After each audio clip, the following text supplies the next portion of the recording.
ஆண்டவராக இயேசு கிறிஸ்து நாமத்திலே உங்களுக்கு அன்பின் வாழ்த்துக்கள்.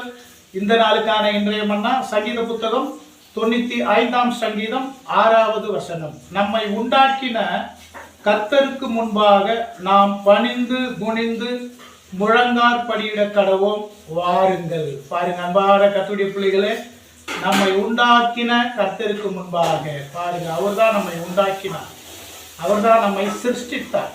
அவருக்கு முன்பாக நாம் நம்மை தாழ்த்தி பணிந்து குனிந்து அவரை தொழுது கொள்ள வேண்டும், அவரை ஆராதிக்க வேண்டும், அவரை நோக்கி நாம் பார்க்க வேண்டும். இதை கேட்டுக்கொண்டிருக்கிற அன்பான கர்த்தருடைய பிள்ளைகளை, நாம் நம்மை தாழ்த்தி அவரை நோக்கி பார்க்கிற பொழுது கர்த்தர் நம் விண்ணப்பங்களை, நம் ஜெபங்களை, நம் காரியங்களை அவர் கேட்டு ஆசீர்வதிக்கிற தேவனா இருக்கிறார். அல்லேலூயா.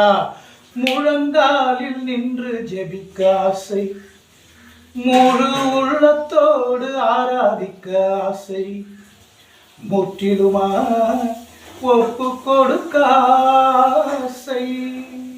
ஆண்டவரே, இதை கேட்கிற ஒவ்வொரு மக்களோடு நீங்க பேசுங்கப்பா. உங்களுடைய சமூகத்தில் வரும்போது ஆண்டவரே, தங்களை தாழ்த்தி உம்மை நோக்கி பார்க்க, உம்மை ஆராதிக்க, உம்மை தொழுது கொள்ள ஒவ்வொரு மக்களுக்கு உதவி செய்யுங்க. கேட்கிற ஒவ்வொரு மக்களோடு பேசுங்க, ஆசீர்வதிங்கப்பா.